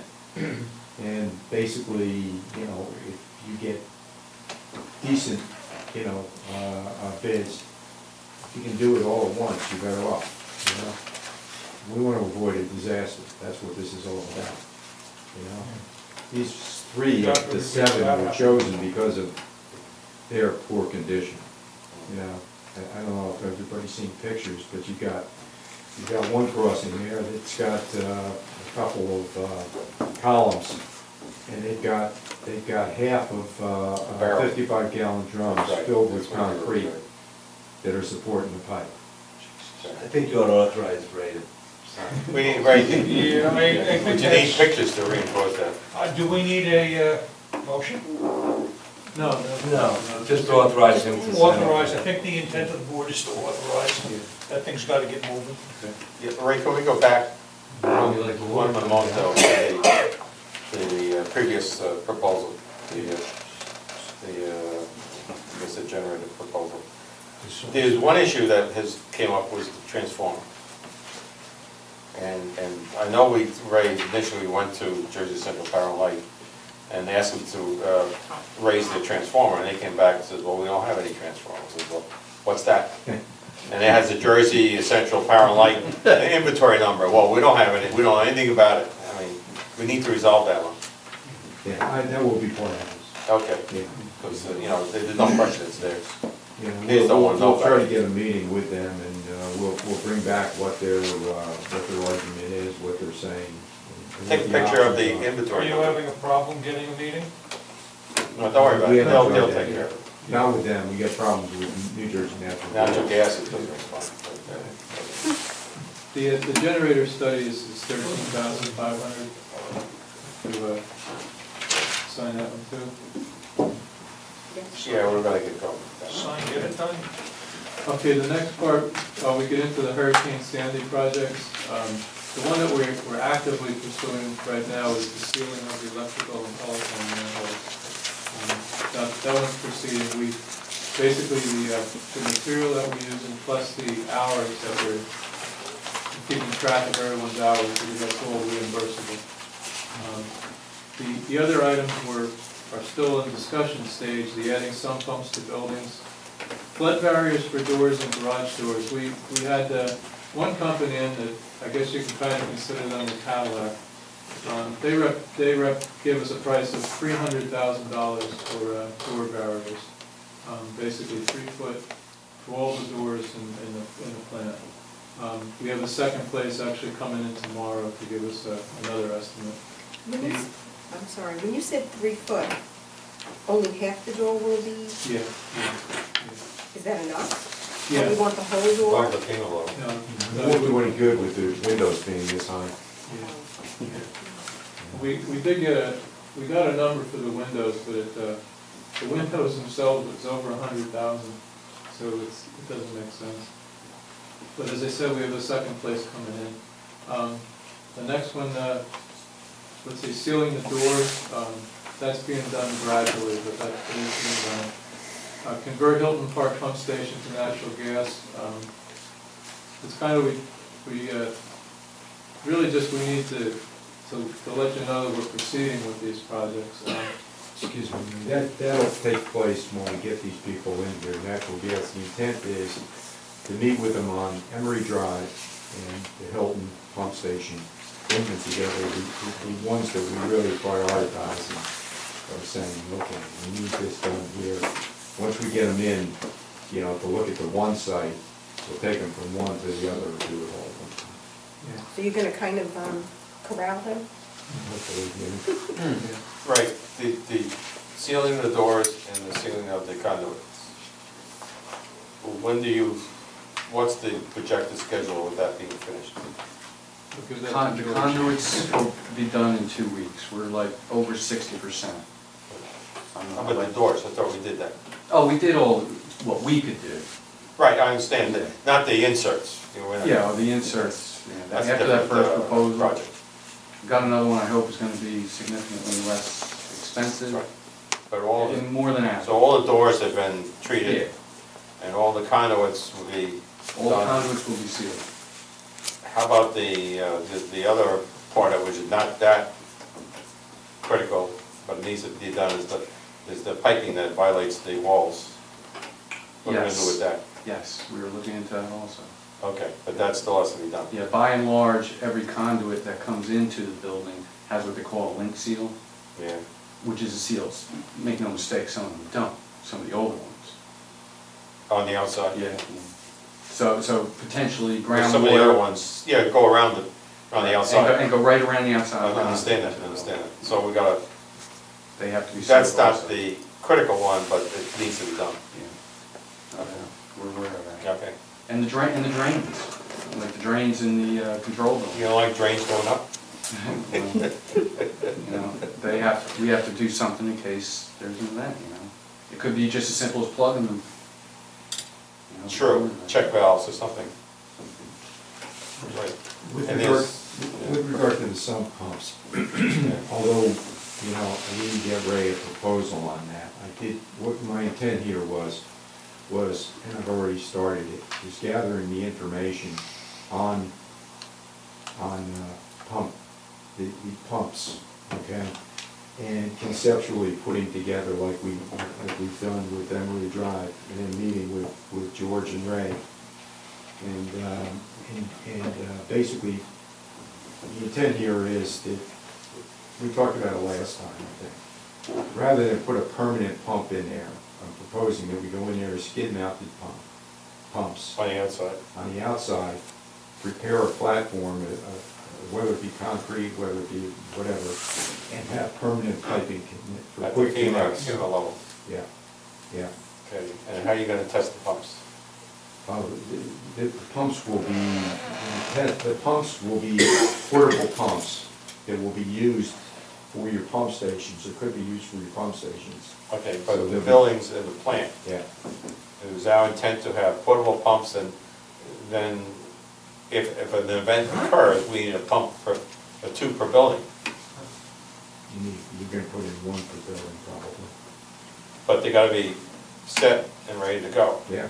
Oh, yeah. So why, Prior to the, so the building platforms, the pumps are gonna be on the platforms ready to go. They'll be on the platforms ready to go. Fine, And and- the piping will be put in Also, they- place ahead of time. Correct, we understand that. So it'll be connected up, Yeah. ready to go. Periodically, how are we gonna test that? Well, Make sure in fact it you're not works. gonna test them in that place. No, You but could the- easily go in right. there and test them. We could set it up, simulate it by putting them in a tank. Right, you could set up a test facility in the whole Sure. building, you pull a pump and put Yeah. it in there, and like once a year, or, you know, and maybe every 6 months, see if the pump even goes We on, could pull it out of the final chlorine tank. whatever it is, yeah. where do you propose to put the water that you're pumping out? Right over the side, It's right outside. right over, I'm gonna believe The it. pumps will be outside the building as well. No way. Now, this is to keep the buildings from keep the water doing the minimal possible to keep it out of the building. Yeah. But if, Not to keep it out of the No, building, collect but it. to keep it from Building up in the building. Building up. Yeah. You're gonna allow, you gotta have some flooding, and each building is gonna be obviously looked at critically to Right. determine How many what's. inches will we take? The other question before we is, ruin our pumps. power for these sump pumps? It's gonna That have could to be a it's separate gonna have- system? It's gonna have to be decent, Separate system, yeah, independently. Each one independent will of the power? Correct, okay, good, be- I'm looking at the Godwin pumps right now, George Yeah. and I have talked about these. okay. And basically, that'll work too, because you've been looking at portable pumps for your pump stations as well. The good thing about this that I'm proposing here is that these would have automatic self-priming suction. Right. They would come on when the level comes Exactly. up, That's it. shut off, so they wouldn't be operating continuously like a Correct. generator would. Right. Will we be purchasing our own diesel tank? They would be part of these pumps. They'll be skid mounted, and the tanks will be under the So we'll, pumps. we'll have enough diesel Well, you know, fuel? basically similar to what's being used in dewatering systems when they're doing this, with these watering pumps, they go overnight, they go for a couple days, especially if they shut off. They'll last a lot longer than what dewatering pumps would, because those are continually pumping. Yeah. Again, you're assuming a tidal event that should be done. 4 hours, 4 hours. Yeah, but bringing diesel gasoline in could take a week. Yeah, most of those things are gonna run 12, 24 hours That's it. on the tank that's provided. Yeah. Now, these pumps we're talking, they're not electrical power, they're diesel, they're engine power. Right, So they would automatically start up yeah. on the battery. Yeah. Okay, well, that's to be maintained, okay. And they'll be above any flood level we anticipate. Well, we will talk about that, but I'm figuring on Well, it's gotta setting be them up 2 4 feet above the existing finished floor elevation, which will coincide with what your flood barriers are gonna be. I mean, if we get above that, forget it. Well, some pumps are really designed to handle any leakage. You're almost guaranteed to get water in, I don't care what barriers you're gonna have. Yes. But not completely submerged. No, the pumps can be above, Right. but they're self-priming, so the pipe can be downstairs and they'll kick off downstairs. The only one I gotta, you've got the main pump station.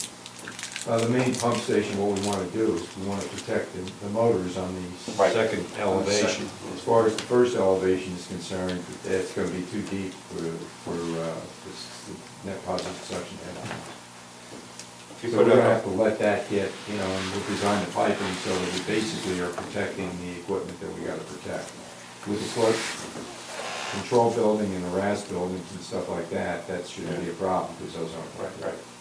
And these are all DO4 or 404 mitigation efforts. No.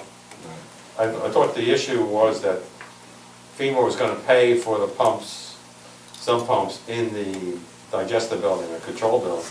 But they won't pay for any sump pumps in any other buildings. Even under that Well, the second RAS program? building, they probably would. I mean, I don't know, the logic really Plus, escapes me plus with this one. you may not pay for the whole thing either, because it's up to the loss of what I think we just put it in that. Well, we have to put it in, we have to protect ourselves. Yeah. So we will pay for it. Okay, let's see, we'd like to get a 30 kilowatt generator for the pump stations, but it comes in about $20,000. Another major proposal for the water building roof repair. I think the project itself could be $100,000. The engineering is $20,000. Yeah. It can't be repaired, it needs to be redone. At this point, we've done pretty much all the rules for the last 5 years, so all the other rules are pretty much done. So this is the last one. It's the same way we've been doing the other projects. We have major reservoir architect, most we do the specs.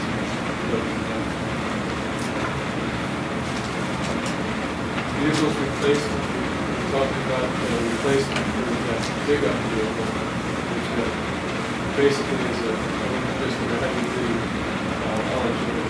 Yeah, a utility vehicle with dump. Dump truck? Yeah, small dump in the back, utility, houses for storage. There's a second truck that we purchased on the state contract, actually, for about $35,000. It's also a utility truck that's used by the pump station. This is Clay Pitt looking into the common calling out there. Other projects that are all hurricane related, or can be hurricane related, bringing the pump station alarm system to wireless. Its initial outlay is $75,000, but we should make up the money pretty quick. Reduce the fees. Relocated the typo dialer, the package control, relocated the fire alarm system, telephone system. These are things that we need to research. Basically, when we get between us and Major, the staff engineer, we look at packages that we have on. I think the most important thing that we get from this is just the amount of money that we're discussed. We could spend $3 million tomorrow. Go back My to, pockets feel very empty. go back to the commutator thing. There's an article in the paper today about these flushable wipes. Yeah, It seems that the sewer authorities are having lots of problems.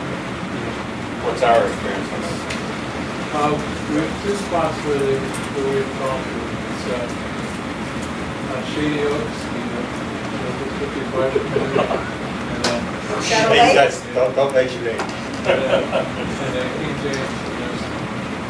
And we've been down talking to King James, and they were here, they were looking at all the degrees, but pretty much points to them. It's not the flushables that are down in the center. Everything that they use out here. It's just dump it then. They don't being grinded up? No, we're talking about putting it on, Grinded and it. then we're gonna protect ourselves by putting a second line in the station. But we are talking about putting it down. I did notice that the article mentioned the grinders were getting, We're having trouble with the grinders weren't working. they weren't working, the way those things were made was messing with the grinders. In the literature, there's a lot of concern, there's a lot of sewer authorities are actually. Aware of it. They got some new pumps too that we're looking at, that basically, they don't cut, they don't have to go through. It's something to look at, because you have heavy neuters and grinder pumps. What happens is they get kind of ropes. Right, and they actually wrap around. Yeah. Say what we say. That means that there are, the main pump building, that's where we're putting all that stuff up. Yeah, well, Almost I think like- those screens are pretty good at looking out. Also, we can get it out. If we get to the, gotta go through the smaller pump stations, that's really the solid places. The proposal for the dewatering.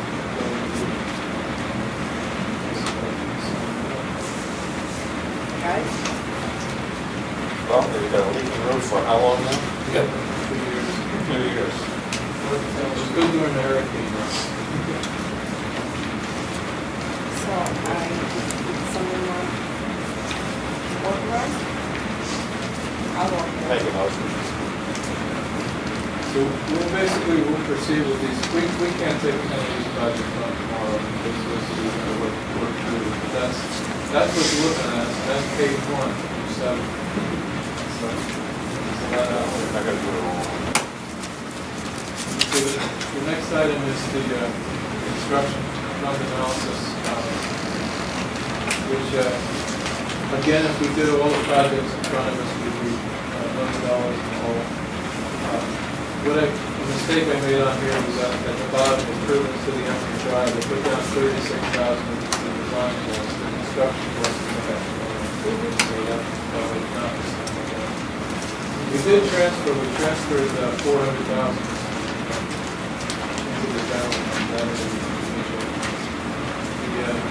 budget at this point is at 49%. At 7 months, it could be up to 57%, so we're still below budget.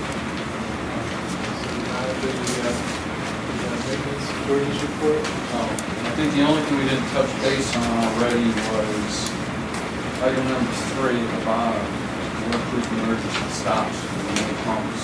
Yes. So we identified one, Okay, good man. so that's, Go make to it. things simple, yep. As soon as I get them, which I don't have them there. That's right, that was a major issue on that. Sure was. Everything else I think we touched base on, unless there's any other questions. Does anyone have any questions for George? Does anyone have any questions for any of our professionals? So should we open it up to the public? How about this time study? We record the status?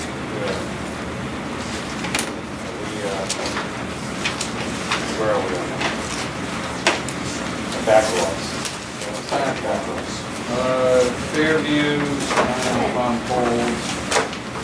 The last one at the bottom.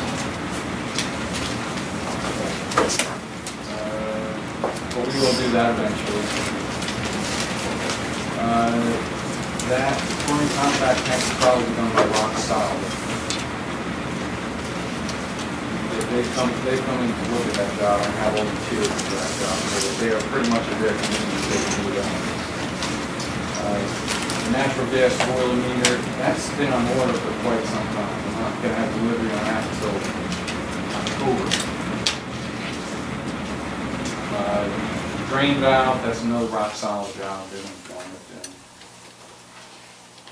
And then we're getting more into later 2013. We have a manhole on Newmont Road we'll address ourselves. Parts for the grinder on water.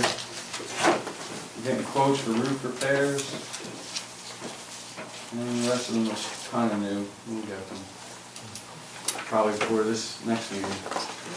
Thank you. Thank you. Just one question. George or Ray, how much storage capacity do we have on site for both gasoline and diesel fuel? And how protected are they from flooding? Well, we've Well, got. the only real storage we have is our tanks Right. and the generator. Yeah, And the that's gen- 3 tanks. Okay, The tanks out here are, there's a gasoline 6,000, a diesel 6,000, and a diesel 3,500.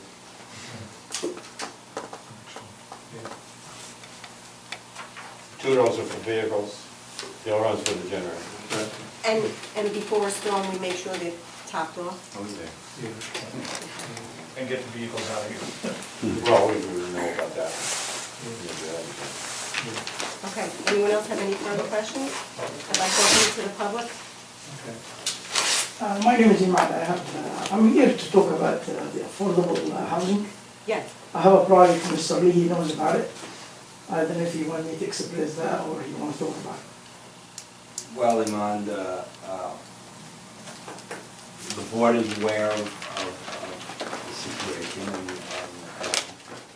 we're considering it as we go. I mean, what did you want to address about it? It's been so long. I have, I'm 33 in the build avenue, you know, 12 affordable units. Supposed to be 4 affordable units for the township. I donate all of them as affordable units for Middletown. Regarding to that, they give me a resolution to waive the sewer connection. No, Iman, we discussed this. Just like I speak, then I can be, I hear now. Well, As a result, I can speak, then I can hear your rejection. Okay, go ahead. Let me speak just for a second, please. As a sewer authority tried to get me for 12 connection. My building, I've been on my sewer connection for over 15 years. My own, I've been paying on it quarterly, everything. I only have one connection coming out of the building. It's only one connection. And I own it for 15 years, like I stated.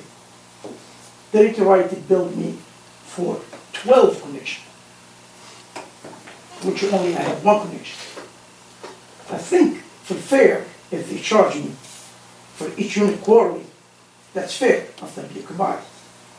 But I only have one connection, so logically, I should pay for one connection fee. Even I own it, but it's only one connection. If we look at it, should be no connection. Okay, are you finished? Yeah, basically, it's all affordable to take that into consideration. Okay, I did read the letter. The township, in their letter, they cannot bind the sewer authority. So- Okay. So therefore, that letter that you received said anything to do with the township, you were absolved of, but not with the sewer authority. Even though they're affordable units, the township and this utility are separate. Correct, So therefore, the township cannot bind us right. to resolve, to absolve you of your connection fees. All right, how is it fair you want to charge me 12 connection with only one connection? Well, I think I've explained this to you in a meeting. The sewage authority connection fee represents a buy-in to the capital infrastructure of the sewage authority, which includes the entire collection system, this treatment plant, and any other ancillaries that the sewage authority owns. It's based on the number of units that you are proposing to build. It has nothing to do with how many pipes are in the ground. It has to do with the number of livable units and/or COs that are issued for any particular project. It may be one massive pipe that comes out of Shadow Lake Village, for example. Maybe one big pipe that comes out, but there's 250 units.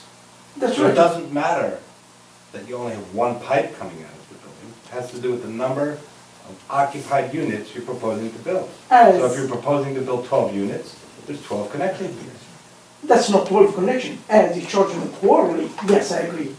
12 connection, I Well, disagree. what you pay for quarterly is your rate, and that goes towards keeping this place running, paying for our employees, paying for the lights in this building, has nothing to do with the capital infrastructure of the So why are you authority. asking for flow, how much water flow coming out of the building to charge for quarterly basis?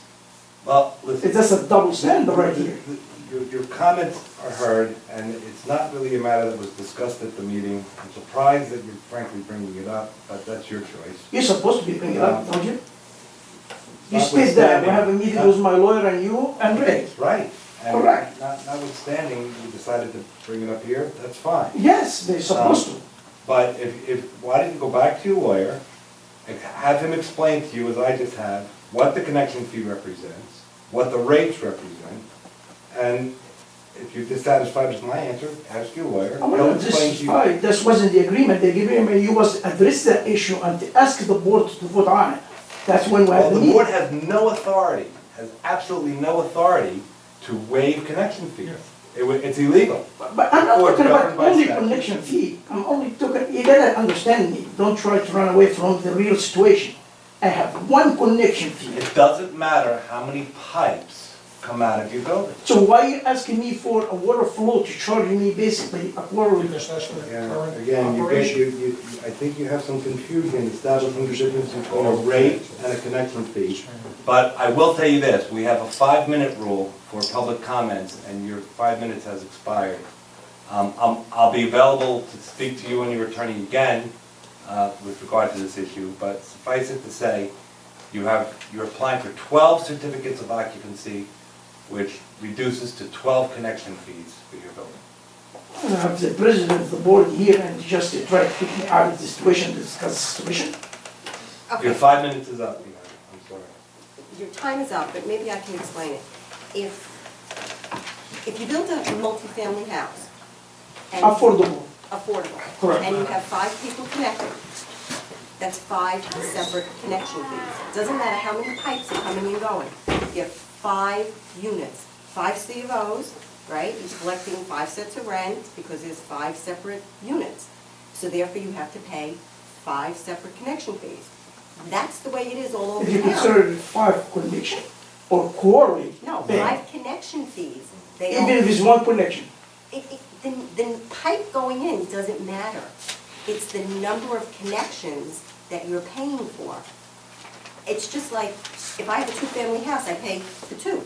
If I have a 1-family house, it's 1 connection fee. So if there's an apartment building and there's 30 units, you're gonna pay 30 connection fees. You can't get away from it. Each That's- unit is connected. Each unit in and of itself is connected to that one pipe. Each unit has a connection fee. And Yeah, that's but under statute. that's one time, But The connection fee is paid once, correct. but there's 12 connection fees. I Once you pay that, now it's only Is on a that a law? quarterly basis. Can you give me a statute, if that's a law?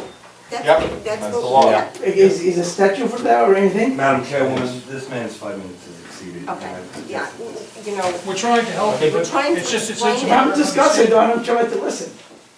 I'm not doing anything like out of order. Okay. What don't you understand about if you have a different, let's say. No, you I have do 10 understand, pipes. I do understand the point. It's not a connected to the pipe, it's each unit is connected, and there's a fee. My final question was, do you have a statute or a law saying that? You'll have to discuss that with your own lawyer, but please, any other members of the public wish to make comments regarding tonight's meeting? Yes. okay. All right, if, I'm sorry, just was one thing. I have a money in escrow. I like the legal document between the sewer authority's lawyer and my lawyer, like we agreed. So you're dealing with private matters now that I think you aren't tried to delay my subject- project, that aren't that's what subject you to tried the to public do. comment section. If you I'm have trying to business solve with my the problem, authority, this is going on you for have years. business with the authority, you'll address it with the authority administration, not at a public meeting, I'm sorry. Is there any other members of the public who wish to make a comment? I'm sorry, this was told to me, you who have the meeting on the 23rd, that's how I knew we had the meeting today. Mr. Any other Saperdi. members of the public? Yes. Mr. Saperdi, please come Yeah, up. Bob Saperdi from Leonardo, Oakwood Road. Regarding this business about water entering into the buildings through conduits, et cetera, various ways and everything like that, I've been pondering the idea of a basin, collect that water and then disperse it. I think I discussed that with this gentleman. Are you aware of the technology that exists, that you don't need an electrical pump or anything like that to disperse water? That there is a system that allows water to trigger a system that will dispense water? John, are you aware of I any? will ask I will defer that to my engineer. I'd have to. I mean, you don't need generators, you don't need pumps, I mean, I'm not aware of any. a water pressure system that has a Where does the flow, water just like pressure a come sump from? pump. Where does the water pressure come from? Where you, New you Jersey you American? supply the water You don't like get you that would much from a out. faucet. So you're I'm saying, aware of that. are you It's saying like a like, jet, it's like a jet. I know what it is, well yeah, pump, yeah. Yeah, Works on that. it works beautifully, I've seen Is it in that, operation. get one large enough? I only lay that out to say that it exists. If it applies in any way, consider it. You know, that might be certainly- worthwhile. we certainly will look into We'd love it. something as simple as that, but I We know would he's- welcome, I know what he's talking about. He knows, so that's fine. we will welcome We're that. aware of that. It's- Yeah, And, it's- John, I guess if you can check into We'll that, look into it. Yeah. please, okay, thank you. Thank you. And I'd like to comment that I'm gonna miss Mr. Hinckley. I think he was a wonderful asset to this group. He deserved to retire. I mean, he earned it, didn't he? Well, you don't have to go too far, just go to the zoning board. Yeah, I'll see him sometime. I Show really up. admire that. We man. need an audience. And I guess the last comment I'd like to make, with regard to this gentleman here, is when you give the public 5 minutes of talking, you don't take 4 minutes of it, taking that public's time. He didn't get 5 minutes. He spoke for 5 minutes. Okay, well, I think there was a fair enough exchange. And once, he never even looked the man in the eye. He was talking across the room. What kind of a treatment is that of the public? Okay, Mr. Saperdi, I think that what we were trying to do is explain to Mr. No, I understand. And I think that once we exhausted all of our means of explanation, there was nothing left for us to say. So whether he spoke 5 minutes, 10 minutes, 20 minutes, we've done the best we can to explain. Yeah, but the comment that said he spoke for 5 minutes was not true at all. He spoke for the 5 minutes. And I wasn't able to finish. That was my rather talk. impolite. I had some solution and was going to recommend it, It's a I hear public time. result from you, I never heard. Okay, I think Mr. Lanky recommended that your attorneys would contact him, and that's something that should be handled outside of public comment. With all due respect, it's been going on for 3 months. I never heard from either of them. The recommendation is right, you should follow it, That's right. but you didn't get your 5 minutes. I didn't get my 5 minutes, I didn't get my result. I didn't get no right answer, All right. that's what I didn't get. Well, I Enough think you already. got the right answer, it wasn't the answer that you were looking for. Well, I was told this is some answer, this is affordable, and the people cannot find a place to live. A place to live me, I explain some solution, and you give me one of them to keep me going. But you did not give me a chance to do that. Okay, I read your paperwork, I read through the township. It's not only the paperwork, it was more than a paperwork. Okay, I think this board has a very good understanding Right. of how we work. And unfortunately, it's not the answer that you want to hear, but your connection fee is high. And It there's doesn't no matter other what way to slice the cake. There's just What I no tried other to say, way. I have a money in escrow, and that's what you don't want to hear. You could take your own money with protest, and I can pay the money. Then if I have to take it to court down the road, I'll take it to court. You can take all your money. But there is affordable housing waiting, people cannot find a place to live, and you stop me from occupying. That was my comment to them. Please have your attorney contact Mr. Knight. He did already, and we did have a meeting already. Okay, so have a second meeting. Oh, that's right, okay, we can do that. Thank you. Now you got your 5 minutes. Yeah. Actually, it's a lot more than five. Thank you. Hi, okay, Linda Baum, 19 Main Court, and I hope you can hear me. I have a few questions, I'll try and get through them quickly. The first one had to do with there was discussion tonight of the cost with respect to the Emery Drive pump station, and I'm wondering if that project is related to the Emery Drive improvements that the Bam Hollow developer is going to be doing. Because I was under the impression that the Bam Hollow developer was incurring all of the cost for that project, so is that not true? That pump station had to be repaired, notwithstanding the fact that coincidentally, there is a development being put in place. The developer, part and parcel of that project, is placing a new pipe in the ground to accommodate that development. But Okay. it's coincidental that the Emery Drive pump station Okay. is being I apologize for cutting you off, it's just, you've answered my question, and I have a few more to get through before the 5 minutes. So basically, there's shared costs, each part is going to cost, okay. The other question, a few others, you have a new board member, Mr. Zapsik, and sometimes the township's appointment resolutions are not clear about who's being appointed when there is more than one person in the same family with the same name. So I think there's two Andrew Zapsiks in your family, is that correct? A junior and a senior. Can I ask which you are? Obviously. Senior. All right. The other question had to do with the storm damage. You know, you talked a little bit about remediation, and I was just kind of wondering about, storm damage to computers, paperwork, any records aside from the actual building damage.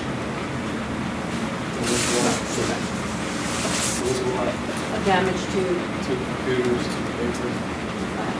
Do you have a specific list of actually what was lost with regard to records? Inside the criminal information. Okay, so there's documentation about specific records that were lost. with No, the not specific, not specific records. Basically, the bottom drawer that we found is gone.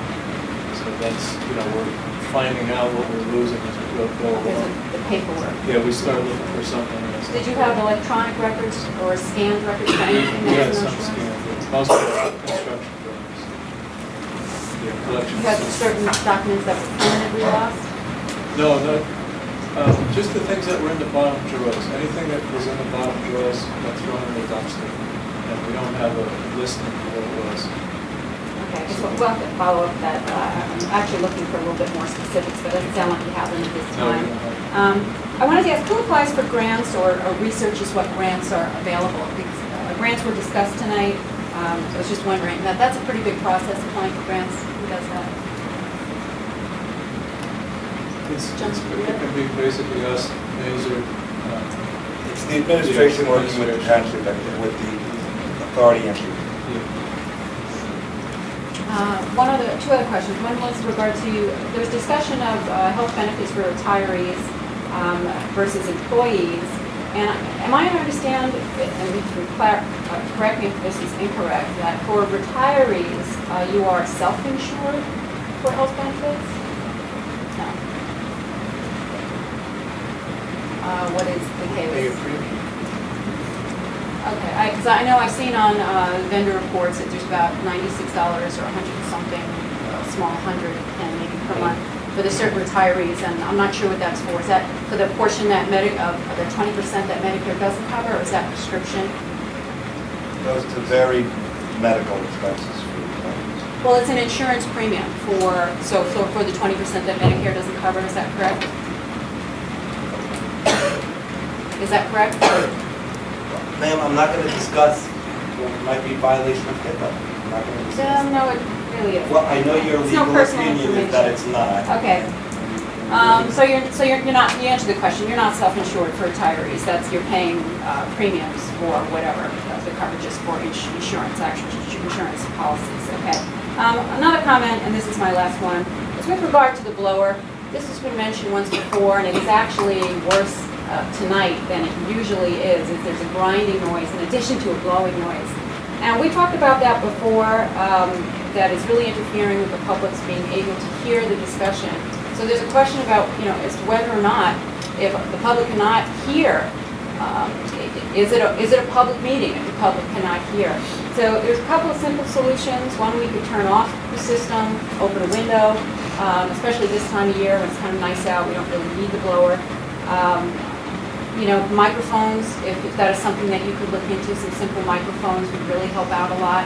It is very difficult over here with this. I don't think you have the same blower noise over there. And one other question that I had asked previously was whether or not, I do have audio equipment. There's a shelf over there. The noise is here. It would really help just to be, very simply, just to put my little audio recorder, which is the size of a cell phone, over on that shelf. Or I also have a wireless microphone equipment with the camera where it can be placed over on that shelf. Again, just away from the blower. It's a very, very simple solution. And I would like permission from this board to do that. I will tell you that the blower over my head is as loud as the blower that's over there. Okay? Let me find out because Well, we said this, we said it I'm not before, going to and I don't engage in think this so. discussion again, and I've given some leeway. No, it isn't him. Not at all. It's not long. Because I I won't gave leeway hear. to another member of the public, but the 5 minutes is exceeded, and I think we should close. Do I the have public your permission to portion of place the my meeting. audio equipment over on that shelf? We're closing the public portion. You didn't answer my question. I've asked for permission several times from this board. Whereas pursuant to NJSA 10:4-2, it is necessary and proper for the authority commissioners to exclude the public from the following portion of the meeting pertaining to the discussion of possible anticipated litigation, that being Bayman's Association versus Passaic Valley Sewage Authority et al., possible employment of new authority personnel under subsection 8 of that statute, and the right to receive funds from government entities under subsection 2 of that statute. Now therefore be it resolved that the board, that the following, now therefore be it resolved, following the recommendation of General Counsel, that the authority commissioners exclude the public from the following portion of the meeting, which minutes of this portion of the meeting will become available when the board reasonably concludes that the necessity for confidentiality no longer exists. Can I please have a vote to enter executive session? Okay, can we first close the regular meeting? No, that's. No, that's- Actually, not closed, making a motion for. Close the public portion of Yeah. the meeting? Sure. Okay, can I have a motion to So close the public moved. portion? Okay, thank you. Yes, All in favor? everyone, all, now to the, tonight. Yeah.